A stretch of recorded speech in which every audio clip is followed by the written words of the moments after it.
အစိုးရဝန်ကြီးချုပ်မစ္စတာရှရီနရန္ဒာမိုဒီမင်္ဂလာပါနမစတေ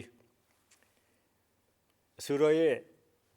85နှစ်မြောက်မွေးနေ့အခါသမယမှာအစိုးရကျမ်းမာချမ်းသာပါစေ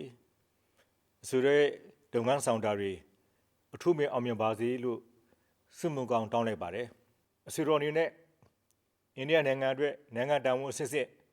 စတင်တာဝန်ထောက်ဆောင်စဉ်ကစပြီးအိန္ဒိယပြည်သူတွေရဲ့လူမှုစီးပွားတိုးတက်အောင်အိန္ဒိယနိုင်ငံကြီးကိုကမ္ဘာထိပ်တန်းနိုင်ငံဖြစ်အောင်ပိုပြီးစည်းလုံးညွှန်ညွတ်တဲ့အိန္ဒိယနိုင်ငံကြီးဖြစ်အောင်ကြိုးစားဆောင်ရွက်ပေးနိုင်ခဲ့မှုအပေါ်မှာလည်းဝမ်းမြောက်စွာဂုဏ်ပြုအပ်ပါတယ်အဆွေတော်အိန္ဒိယနိုင်ငံနဲ့မြန်မာနိုင်ငံတို့ဟာအိန္ဒိယနိုင်ငံများဖြစ်တဲ့အပြင်ရှေးအစဉ်အဆက်နှစ်ထောင်ချီပြီးဆက်သွယ်ဆက်ဆံမှု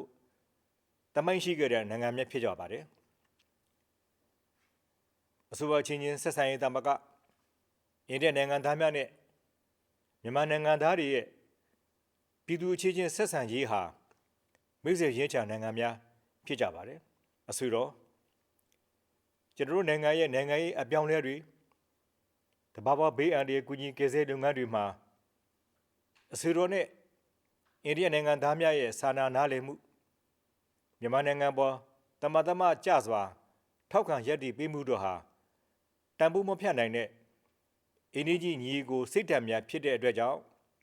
ကျွန်တော်အနေနဲ့ဝမ်းမြောက်ဂုဏ်ယူမိပါတယ်အဆွေတော်ရဲ့85နှစ်မြောက်မွေးနေ့မှသည်နှစ်ရာကျော်တိုင်အောင်ကိုယ်စိတ်နှလုံးကျမ်းမာချမ်းသာစွာနဲ့